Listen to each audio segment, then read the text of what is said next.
बिस्मिल्लाहिर्रहमानिर्रहीम। अस्सलाम वालेकुम। बेटा जी, फ़िज़िक्स क्लास 9th का फ़र्स्ट चैप्टर हम पढ़ रहे हैं। आज के लेक्चर में हमने जो टॉपिक पढ़ना है वो है base units and derived units. जैसा कि कल के लेक्चर में हम लोगों ने पढ़े थे base quantities and derived quantities, तो उन्हीं से रिलेटेड ये वाला टॉपिक है। यानी जो बेस क्वांटिटीज़ हैं उनके यूनिट्स को बेस यूनिट्स कहते हैं और जो डिराइव्ड क्वांटिटीज़ हैं उनके यूनिट्स को डिराइव्ड यूनिट्स कहते हैं। ठीक है, अब इसको मज़ीद हम एक दफ़ा पढ़ लेते हैं ताकि आपको बात क्लियर हो जाए आपके लिए। ये base units, the units that describe base quantities are called base units. जैसा मैंने आपको पहले भी बता दिया है कि जो बेस क्वांटिटीज़ हैं उनके यूनिट्स को हम बेस यूनिट्स कहते हैं। और ये भी याद रखना, यहाँ मैंने मेंशन किया है कि ये MCQ नंबर 1 जो है वो इसी टॉपिक में से पिक किया गया है जो एक्सरसाइज में MCQ नंबर 1 है, तो इसलिए आपने इसको अच्छी तरीके से समझना है और याद करना है। Each base quantity has its SI unit. हर एक बेस क्वांटिटी का SI यूनिट होता है।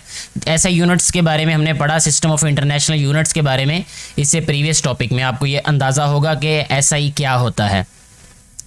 इसके बाद अब 7 जो बेस क्वांटिटीज़ हैं उनके SI यूनिट्स दिए हैं और उनके सिंबल्स दिए हैं। सिंबल कहते हैं बेटे अलामत को, जिस अलामत से उसको ज़ाहिर किया जाता है या एक्सप्रेस किया जाता है। ये जैसा कि हमने बेस क्वांटिटीज़ के बारे में पढ़ा था कि 7 बुनियादी मिकदारें होती हैं, तो उनके सिंबल्स भी दिए हैं। यानी उस मिकदार को किस सिंबल से ज़ाहिर किया जाता है, फिर उसके यूनिट के बारे में बताया गया है और साथ ही उसके सिंबल के बारे में भी हमें बताया गया है। यहाँ सबसे पहले जो बेस क्वांटिटी है वो है लेंथ। लेंथ को स्मॉल l से शो किया जाता है और इसका यूनिट है मीटर। ठीक है, और मीटर को स्मॉल m से शो किया जाता है। साथ ही ये शॉर्ट क्वेश्चन नंबर 1.3 जो है वो भी इसी पार्ट में से लिया गया है, इसी टॉपिक में से लिया गया है, तो आपने इसलिए इसको अच्छे तरीके से याद कर लेना है क्योंकि ये बहुत अहम टॉपिक्स हैं ये वाले। ठीक है, बेस यूनिट्स और डिराइव्ड यूनिट्स वाले। इसके बाद नेक्स्ट जो बेस क्वांटिटी है वो है मैस। इसको स्मॉल m से शो किया जाता है। ये याद रखना है कैपिटलाइजेशन का, या जो स्मॉल अल्फ़ाबेट्स इसको डिनोट करते हैं उन्हीं से ही इनको ज़ाहिर करना है हमने। मैस जो है उसको स्मॉल m से शो किया जाता है। इसका यूनिट किलोग्राम होता है, उसको स्मॉल kg से शो किया जाता है। K भी स्मॉल और G भी स्मॉल। इसके बाद आता है टाइम। ठीक है, टाइम का सिंबल T होता है यानी स्मॉल t होता है और इसका जो यूनिट होता है वो सेकंड होता है और उसको स्मॉल s से शो किया जाता है। इलेक्ट्रिक करंट की बात की जाए तो इसको I से डिनोट किया जाता है। ठीक है, और एम्पेयर इसका यूनिट होता है, कैपिटल A से उसको डिनोट किया जाता है। इंटेंसिटी ऑफ लाइट, ठीक है, रोशनी की जो मिकदार या शिद्दत होती है उसको कैपिटल L से डिनोट किया जाता है यानी उसका सिंबल L है। कैंडेला जो है वो उसका यूनिट है और CD दोनों स्मॉल होंगे, उसे डिनोट किया जाता है। इसके बाद है टेम्परेचर। ठीक है, टेम्परेचर आम ज़ुबान में, आम ज़िंदगी में भी हम सुनते हैं भी आज टेम्परेचर क्या है या आपकी बॉडी का टेम्परेचर क्या है, इसको टेम्परेचर हो गया है, ये वही वाला वर्ड टेम्परेचर है। टेम्परेचर को कैपिटल T से शो करते हैं यानी इसका सिंबल है, और केल्विन इसका जो है यूनिट है यानी SI यूनिट की बात कर रहे हैं हम इसके। ठीक है, इसके अलावा भी यूनिट्स आपने 8th क्लास में पढ़े होंगे साइंस की बुक में या मैथ के क्वेश्चंस में। 5 क्लास में भी ये आप लोगों ने पढ़े होंगे, उसमें टेम्परेचर की कन्वर्जन के बारे में, सेल्सियस और फ़ारेनहाइट वगैरह। ठीक है, तो जो SI इसका यूनिट है वो केल्विन है और उसको कैपिटल K से शो किया जाता है। अमाउंट ऑफ सब्सटेंस जो है ये आपने केमिस्ट्री में भी पढ़ा होगा, अगर नहीं पढ़ा तो आप लोग वहाँ पर पढ़ेंगे, ये साइंस में भी पढ़ा होगा। ठीक है, अमाउंट ऑफ सब्सटेंस इसका सिंबल स्मॉल n होता है और इसका यूनिट मोल होता है। जब आप मोल का वर्ड पढ़ेंगे तो आपको ज़्यादा क्लियर हो जाएगा आपने कहाँ पढ़ा होगा इसको।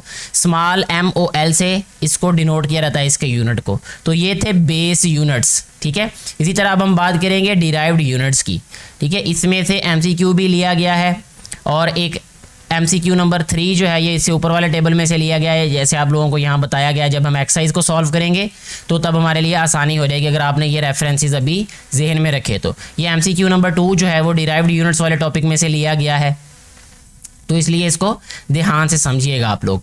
The units use to measure derived quantities are called derived units. यानी वो यूनिट्स जो कि डिराइव्ड क्वांटिटीज़ को मेजर करने के लिए इस्तेमाल होते हैं, ठीक है, या इस्तेमाल होते हैं, उनको क्या कहते हैं हम डिराइव्ड यूनिट्स, या डिराइव्ड क्वांटिटीज़ के जो यूनिट्स हैं उनको डिराइव्ड यूनिट्स कहते हैं। Derived units are defined in terms of base units and are obtained by multiplying or dividing one or more base units with each other.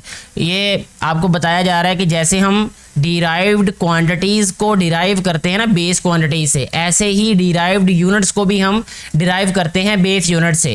यानी base units जो होते हैं उनको डिवाइड करके मल्टीप्लाई करके हम लोग यूनिट्स बनाते हैं जो कि डिराइव्ड यूनिट्स कहलाते हैं। The unit of area metre square, area का जो यूनिट होता है ना वो मीटर स्क्वेयर होता है। And the unit of volume is metre cube are base on the unit of length which is metre. ठीक है, यानी ये जो है किस पे बेस करते हैं, लेंथ पे। ठीक है, और लेंथ का यूनिट क्या होता है, मीटर होता है। और ये हमारे पास क्या है, बेस यूनिट है ये वाला। तो इसलिए बेस यूनिट्स को डिवाइड करके या मल्टीप्लाई करके हम इन यूनिट्स को बनाते हैं। Thus the unit of length is the base unit while the unit of area and volume are derived units। तो ये derived units होंगे जो कि area और volume के units होंगे।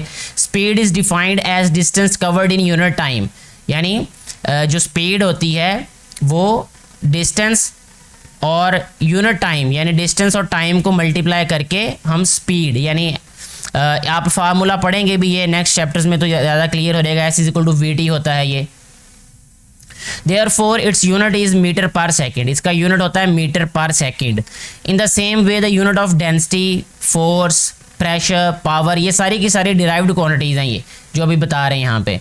Can be derived using one or more base units, some derived units and their symbols are given in the table. कुछ यहाँ पे दे दिए गए हैं जिससे आप लोगों को ये अंदाज़ा हो जाएगा कि इन यूनिट्स को कैसे डिराइव किया जाता है या ये डिराइव्ड यूनिट्स होते कैसे हैं, लिखे कैसे जाते हैं। जैसे स्पीड की बात की है तो मीटर पर सेकंड होता है। जैसे मैंने अभी आप लोगों को ये बताया, मैं यहाँ पे मज़ीद इसको क्लियर कर देता हूँ कि हम लोगों ने ये फार्मूला पढ़ा होगा, आप लोगों ने हो सकता है 8th क्लास में पढ़ा हो, अदरवाइज़ आप यहाँ पे पढ़ेंगे S is equal to V multiply by T।